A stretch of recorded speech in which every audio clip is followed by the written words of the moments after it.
율리아 사상 제2차 수업을 시작하도록 하겠습니다. 어떻게 1차 수업 잘 들으셨나요? 1시간 24분에서 25분 사이에 긴 동영상이었던 것 같습니다. 모든 학생들이 수업에 참여해줘서 선생님 너무 고맙고 기뻤던 것 같습니다.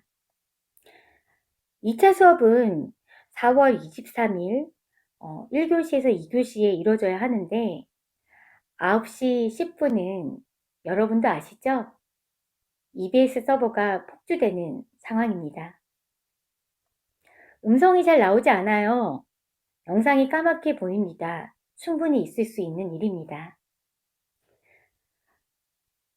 그 시간대에 영상을 보고 과제를 하는 것이 가장 효율적이고 40분째 이 영상을 재생한다, 같은 곳을 계속 재생한다는 것은 올바른 행동은 아닙니다. 그래서 학원데 영상과 또 음성 자체에는 오류가 없습니다. 그러니 무엇인가 환경이 만족스럽지 않는다면 EBS 서버의 폭주 때문이다 라고 생각하셔도 무방합니다. 좀 다른 시간대에 보시고 과제를 하면 좋겠습니다. 또 하나, 교과에 관련된 모든 것은 교과 선생님 권한입니다. 그러니 담임 선생님한테 알리지 말고 과제방에 질문 올려주시면요. 바로바로 성심껏 대답하겠습니다. 이제 율리아 사상 4월 23일 수업 시작합니다. 네, 이제 수업을 시작하도록 하겠습니다. 수업을 시작하며 한번 볼까요? 제시문이 나와 있네요. 2019 수능특강 제시문이라고 되어 있고요. 사실 이 제시문은 공자라는 사람의 사상이 나온다면 매년마다 출제되는 아주 중요한 제시문입니다. 조금 생소할 수 있지만 우리 강독 한번 해볼까요? 안연이 인에 대해 질문하자 공자께서 말씀하셨다 라고 되어 있습니다. 안연은 공자의 제자이지요. 그리고 뭐에 대해서 질문했죠? 네, 인에 대해서 질문했네요. 공자, 논어에는 선생님의 의미에 자공이라고 많이 써 있습니다. 이 첫 문장으로 여러분은 아실 수 있을 거예요. 논어의 일부분이지요. 사욕을 이기고 예로 돌아가는 것이 곧 인이다. 하루만이라도 사욕을 이기고 예로 돌아가면서 천하가 모두 인으로 귀결될 것이니 인을 실천하는 것이 나로 말미암은 것이지 어찌 남에게 달려 있겠는가 라고 되어 있습니다.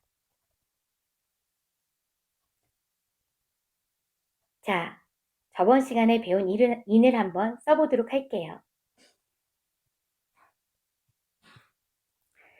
인이라는 것은 그 한자 구조에서도 사람이 다른 사람을 대할 때 가져야 될 룰, 그쵸? 덕목이라고 설명을 드렸지요. 그렇다면 이 문장이 길지만 이렇게 구조화시킬 수 있을 것 같은데요. 이는 극기 복내 미인이다. 자, 요거 보시면요. 쉽게 해석 가능할 것 같은데요. 극기복례까지 잘라볼게요. 극기복례. 뭐요? 내 자신을 이기고. 저번 시간에 가르쳐준 구조하네요. 여기서의 그쵸? 기는 자신을 얘기하고요. 뒤에 이는 타인을 얘기하지요. 그렇죠. 똑똑한 친구들은 바로 해석이 가능할걸요? 자기 자신의 사욕을 누르고 얘로 돌아간다. 그렇게 누구를 대하는가? 타인을 대하는 것. 그것이 인이다. 라고 얘기하고 있네요.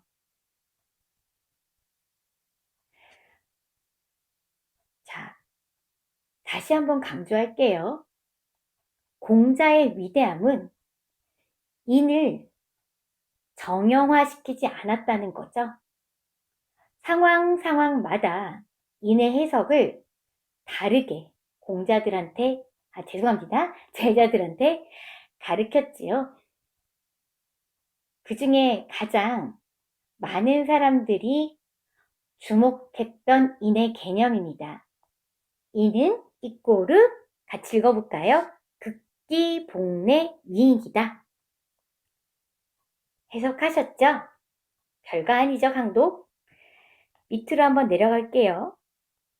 이러니 똑똑한 안연이 다시 질문합니다.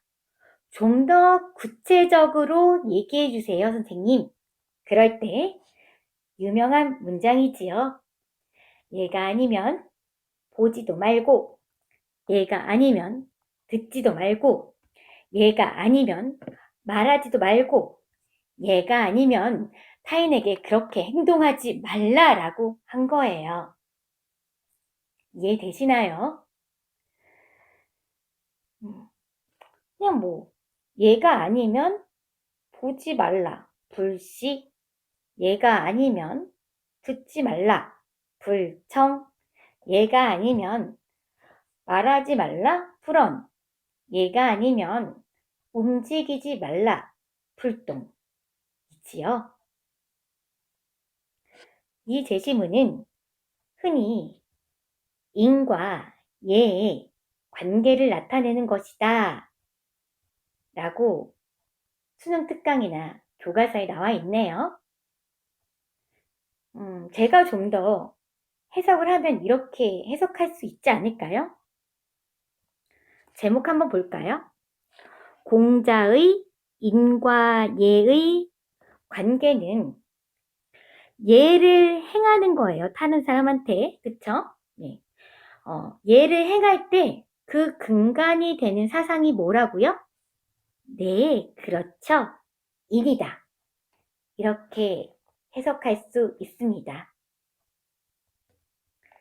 넘어가 볼게요. 지난 수업 복습 시작해 보도록 하겠습니다. 지금 두 사람이 나와 있네요. 네, 묵자와 공자입니다. 누가 공자죠? 네, 칼라풀이 공자라고 말씀을 드렸습니다. 두 사람의 사상 중에 공통점은 둘 다 사랑을 강조하였다. 근데 공자는 별 애를 쓰겠습니다.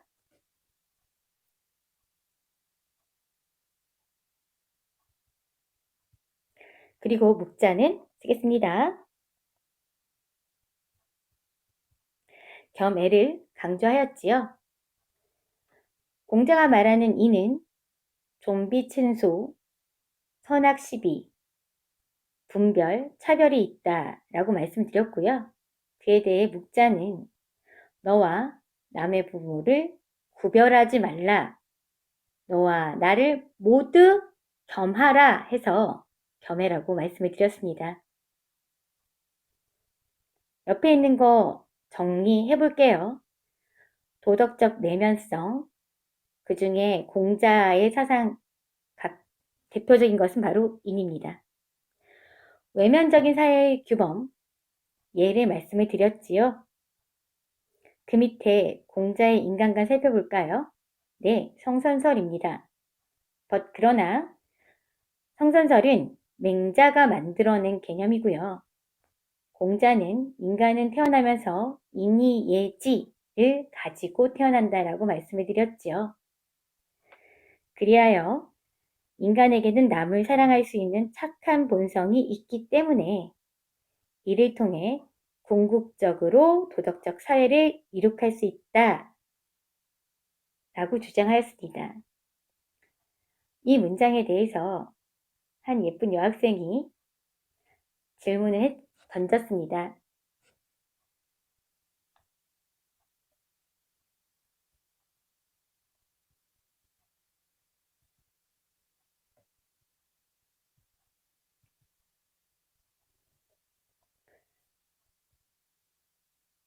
수신제가 치구평천하 기억나시나요?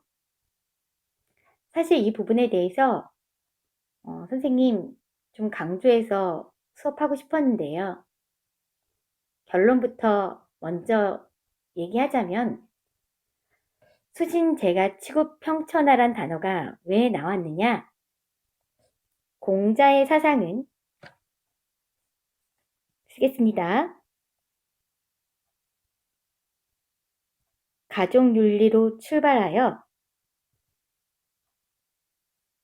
사회윤리로 확장되고요. 사실 이 사상의 순서는 모든 동양 사상의 근간이 됩니다. 다시 얘기하자면 자기 자신을 사랑하고 자기 자신을 위해 열심히 공부하고 자기 자신을 위해 수양하게 되면 그 마음을 근간으로 부모에게 효도하게 되고 형제 간에 우애 있게 되고 형제 자매 간에 우애 있게 되고 이 가족윤리를 근간으로 그 당시 군주는 백성을 어떻게 해야 되죠? 사랑해야 되지요. 그리고 그 마음을 가진 군주가 천하를 태평하게 만들어야 되죠. 이게 사실 여러분이 앞으로 접하게 되는 동양 사상 대부분의 원칙이고요. 이 원칙을 만든 사람이 바로 공자입니다. 그렇다면 구체적으로 공자 사상의 인도 마찬가지 아닐까요?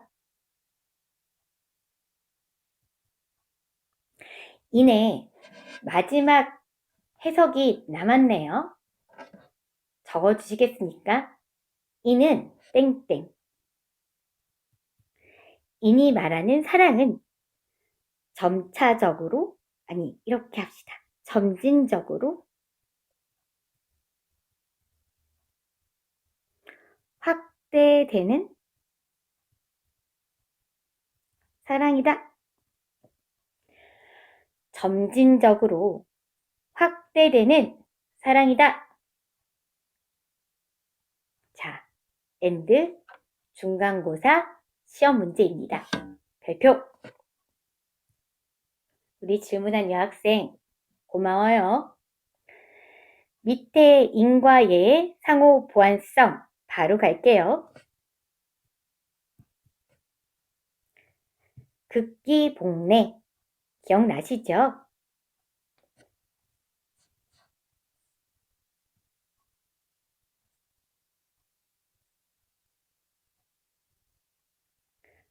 네, 공자도 인과 더불어 예를 굉장히 중요하게 생각했습니다.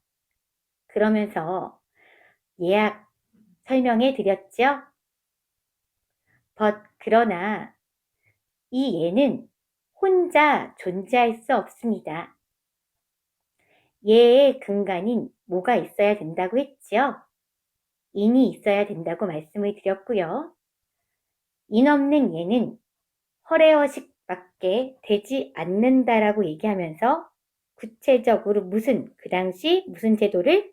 순장제도를 비판하였습니다. 여기까지가 지난번 수업이었어요.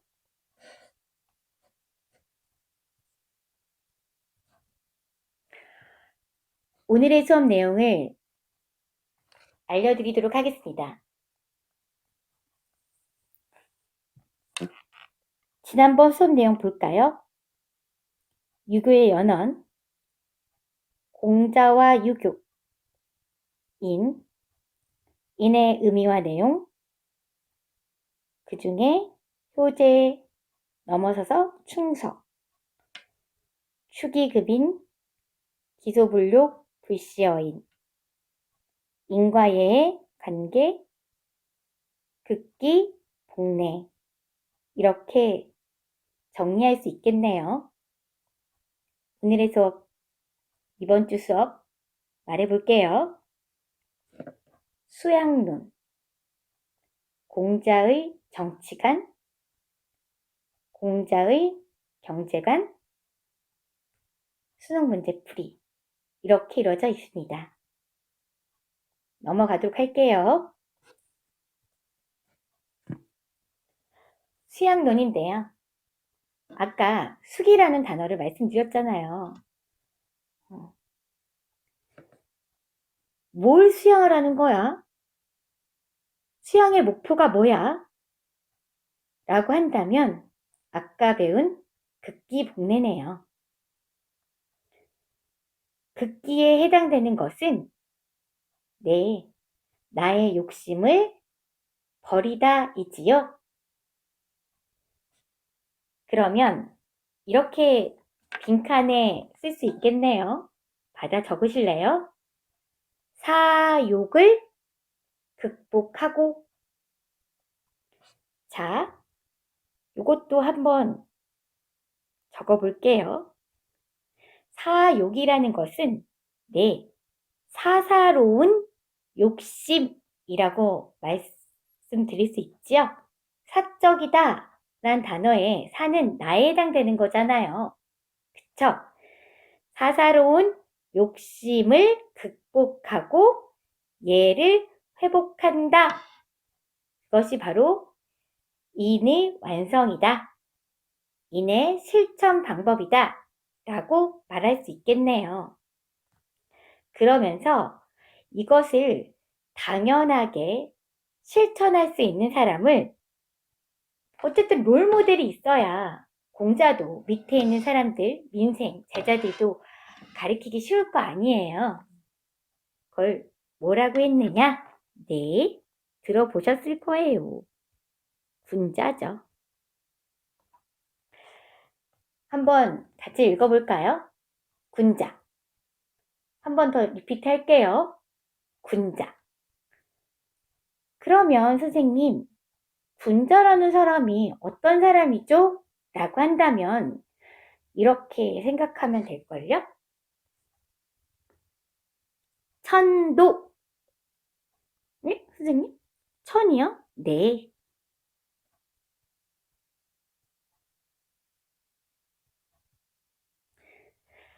이건 그냥 좀 들어보실래요?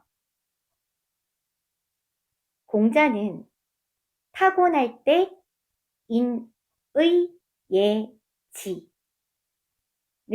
가지고 태어난다라고 했어요. 그 인의 예지를 준 곳이 있을 거 아니에요. 그게 뭐죠? 그 당시 하늘이죠. 인간을 선하게 태어나게 해준 하늘을 굉장히 중요하게 생각했어요. 여러분, 그냥 하늘, 파란색 하늘 생각하셔도 되고요. 지금 과학적으로 얘기한다면 우주의 이치? 이렇게 생각하셔도 되지요.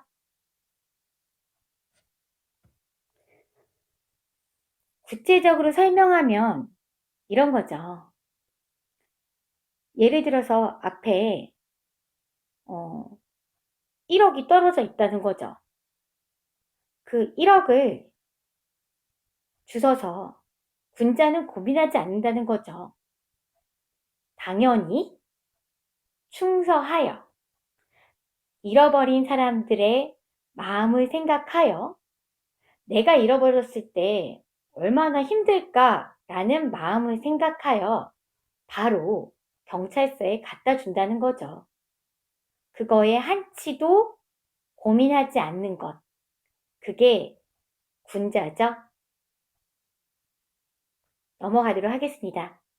예, 공자의 정치관 들어가도록 하겠습니다. 공자의 정치관 강의를 듣기 전에 예, 좋은 영상을 공유해 두었습니다. 예, 주소로만 공유한 것을 이해 부탁드리고요. 꼭 유튜브 시청 후에 공자의 정치관 강의를 듣기를 희망합니다.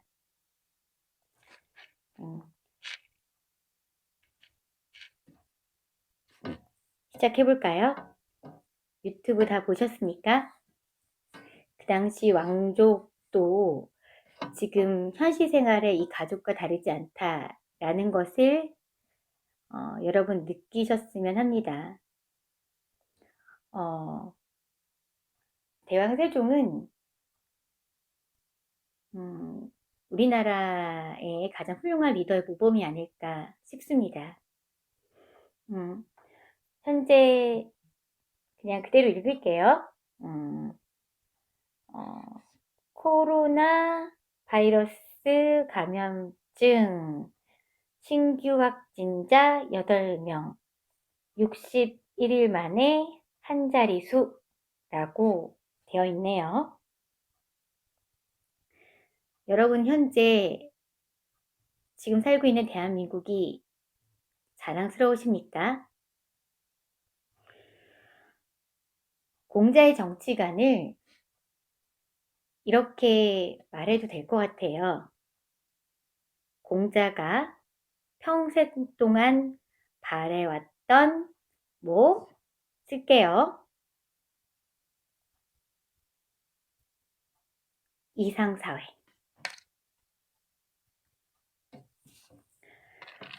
이 이상사회론이라고 말하기도 하지요.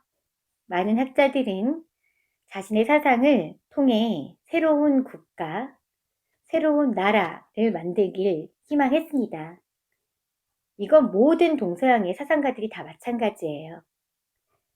공자도 자신의 사상, 대표적인 인과 예를 통해 좋은 나라를 꿈꿔왔고요.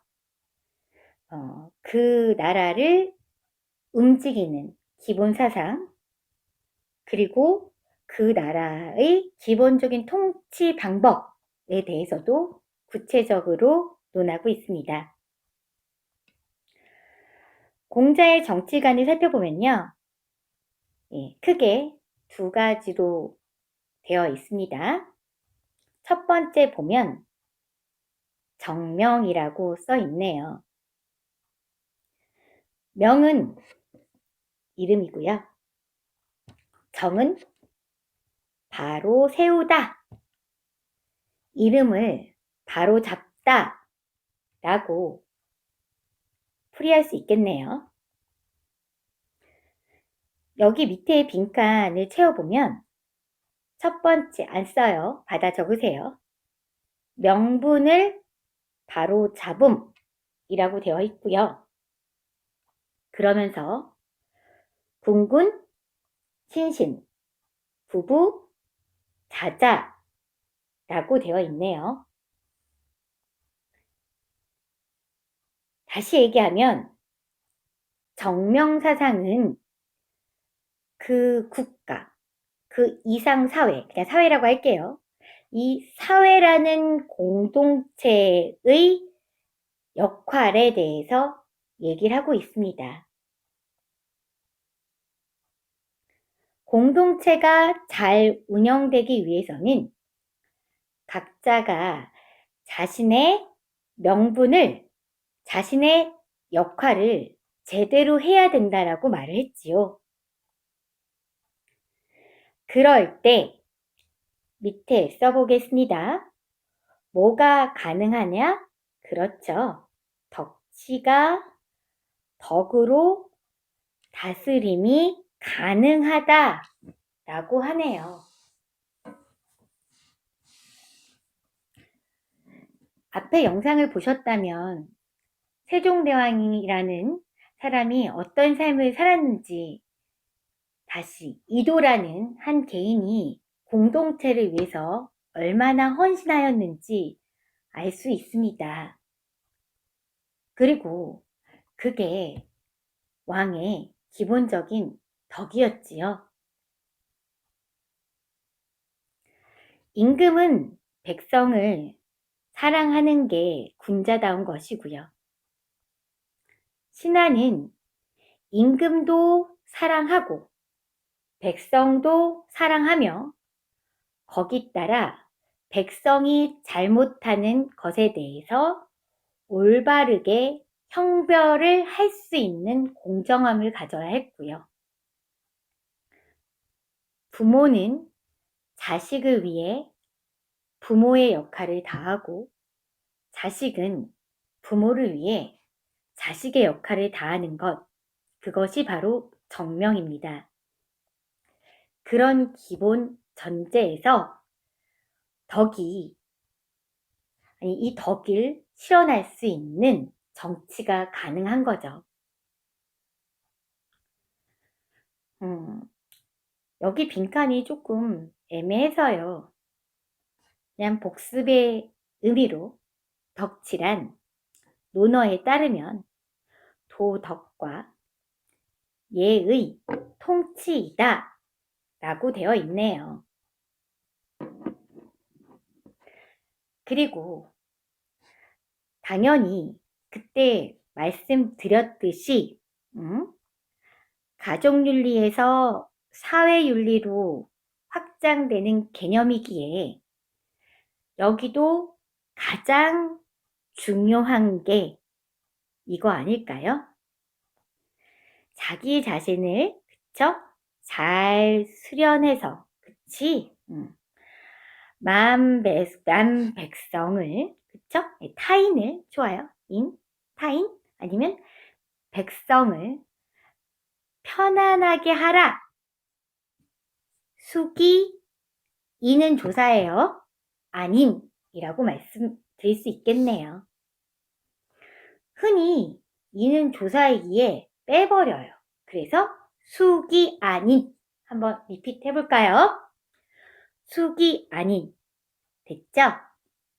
이걸 좀 쉽게 풀면 이렇게 말씀드릴 수 있을 것 같아요. 안 써드려요. 옆에 받아 적으세요. 숙이 치인 다른 사람을 다스려라. 그쵸?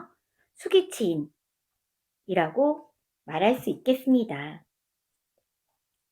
다시 이 얘기는 많은 사람들이 내 인자가 되면 더불어 다른 사람을 인하게 되니까 백성들이 편안하게 되겠지요. 이는 다양하게 해석될 수 있으니 군자가 지녀야 된 이는 백성을 사랑하는 것이고 신하는 임금도 사랑하고 백성도 사랑하는 더불어 백성에게 시시비비를 잘 바로잡아야 좋으니까 형벌에 있어서 공정해야 되겠지요. 가정윤리는 다시 얘기하지 않겠습니다. 그것이 덕치고요. 아쉽게도 공자는 죽을 때까지 덕으로 다스리는 나라는 보지 못하고 죽었답니다.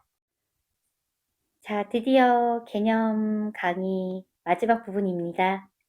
네, 마지막 개념 소개할게요. 네, 대동사회입니다. 적어볼게요. 중학교 때 보셨죠? 네, 더불어 함께 사는 사회, 대동사회입니다. 특이하게도 이 대동사회는 논어에 나온 것이 아니라 얘기라는 책의 예운편에 나와 있어요. 공자가 말하는 이상사회, 무슨 사회이다? 대동사회이다. 이 대동사회가 지향하는 가치 세 가지를 소개하려고 합니다. 시험에 자주 출제하니까 꼭 기억하셔야 해요. 첫 번째, 키워드 그대로 들어가 볼게요. 아동과 노인한테 필요한 것은 바로 복지이다.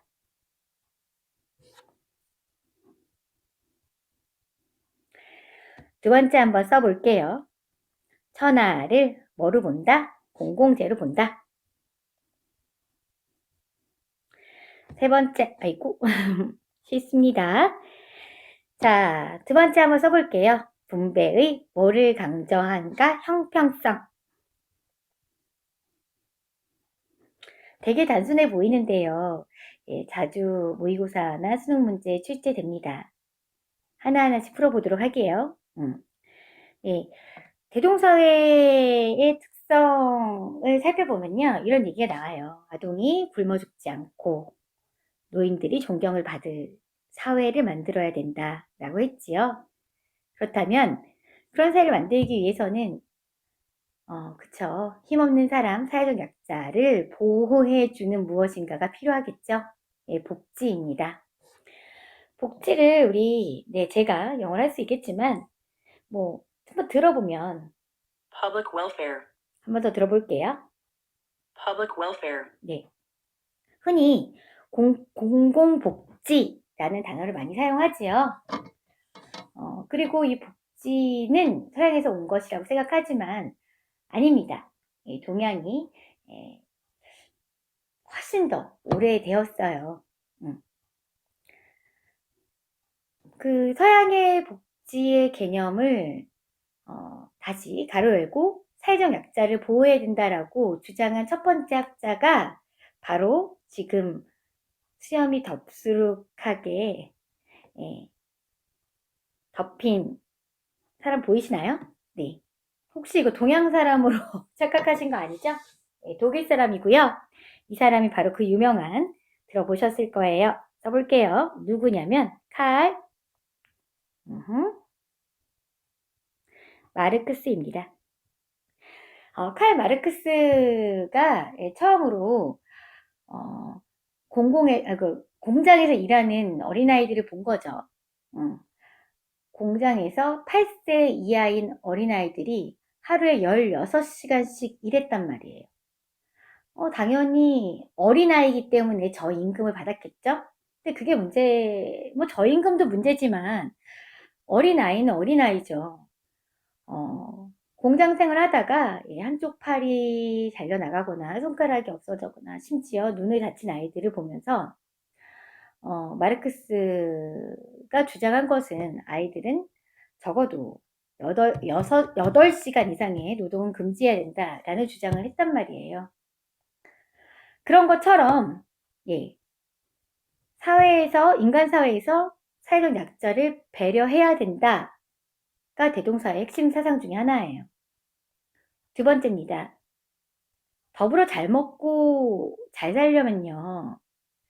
진짜 중요한 부분에 있어서는 모두 소유를 나눠야 될 필요성이 있는 거죠. 그 당시 농경사회였던 건 그때 기억하시죠? 예. 내가 아무리 열심히 일하고 싶어도 나한테 땅이 없다면 먹고 살 수 없지 않습니까? 그것처럼 천하의 중요한 물건에 있어서는 모든 사람이 나눌 수 있는 공공재를 주장했어요. 그 옆에 가로 열고 균등분배라고 되어 있네요. 거기다가 1등급이라고 써주실래요? 자, 간단하게 그냥 처음 이렇게 얘기할게요. 공자는 자신이 바랐던 사회를 만나지 못하고 돌아가셨다라고 말씀드렸죠. 그러니까 공자가 살고 있던 사회가 균등 분배를 한 사회는 없었어요. 하지만 공자가 바랬던 것은 뭘 바랬다? 그쵸. 균등 분배를 지향했다는 거죠. 의미 파악되세요? 네. 다음 또 하나는 균등 분배를 이렇게 생각하는 친구들이 많아요. 뭐냐면 n분의 1이요. n분의 1이라는 것을 생각하면 그냥 편하게 생각하면 이렇게 생각하는 거죠. 똑같이 나누는 것이라고 생각할 수 있습니다. 그러니까 900원이 있어요. 친구 3명이에요. n분의 1 하세요. 라는 한 명이 300원씩 갖겠죠. 더 쉬운 예는 빵이 10개 있어요. 사람이 10명이에요. 하나씩 나눠가는 것, 그걸 균등분배라고 단순하게 생각하는데 공자가 말하는 균등분배는 그런 균등분배가 아니고요. 이거 암기하셔야 됩니다. 쓸게요.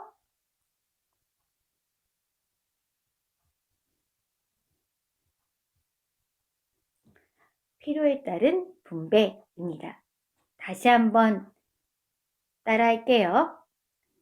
필요에 따른 분배. 되셨나요? 예. 필요에 따른 분배를 조금 편하게 이해시킬게요. 선생님이. 이런 거죠. 재난소득? 우리 그것 때문에 말이 많죠? 예, 선생님도 받았는데요. 정확하게 재난, 긴급 재난 지원금 신청이라고 되어 있습니다. 그쵸? 예, 예, 선생님도 뿌듯해요.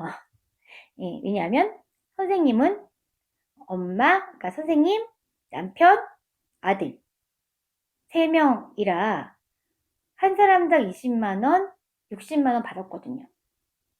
근데 만약에 선생님 가정은 아이가 1명이라 이거예요. 근데 어떤 가정은 아이가 5명이라는 거죠. 그랬을 때 균등 분배는 한 가정당 뭐 20만 원이다 라고 하면 숫자와 상관없이 A란 가족도 20만 원, B란 가족도 20만 원 이렇게 생각해서 주는 게 균등 분배잖아요. 똑같이 엠빵 하는 거죠.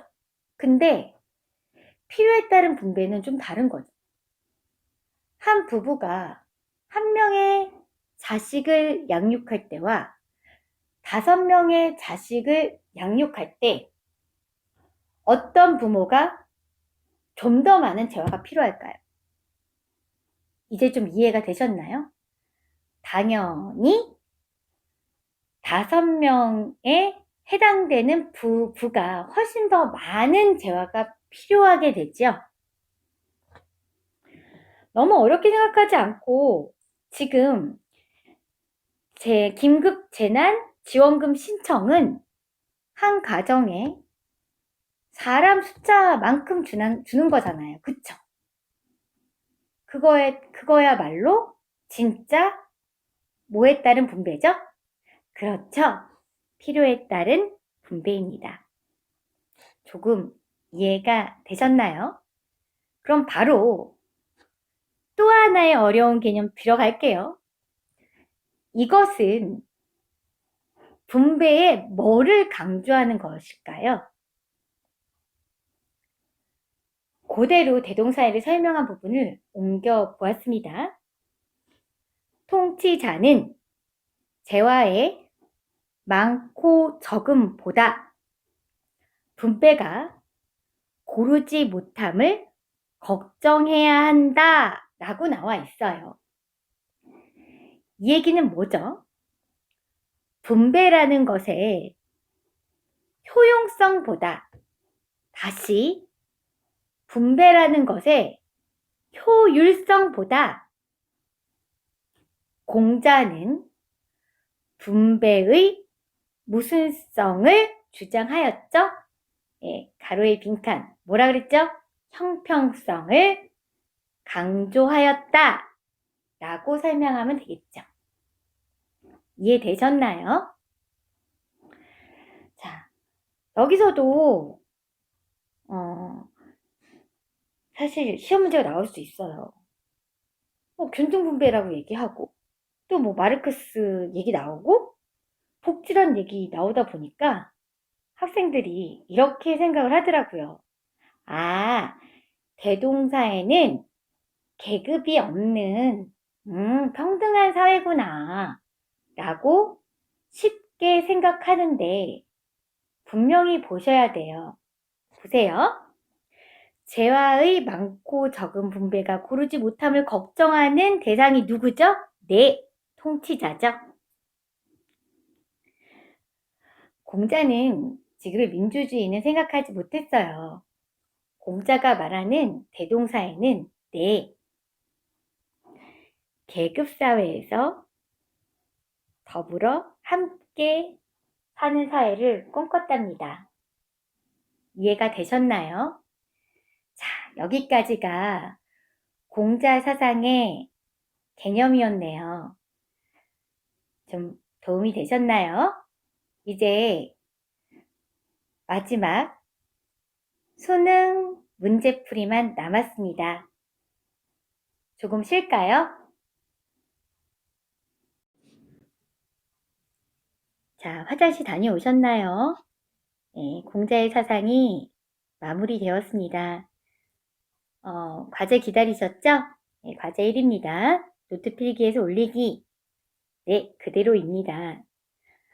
다음 내용을 아마 파워포인트 2페이지로 만들어 놨어요. 예, 그것을 자신의 손글씨로 노트에 적어서 핸드폰 사진으로 찍어서 과제방에 올려주세요.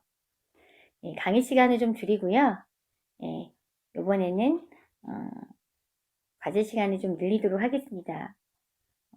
지금 수업 듣고 있는 이 순간에 쓰셨으면 좋겠고요.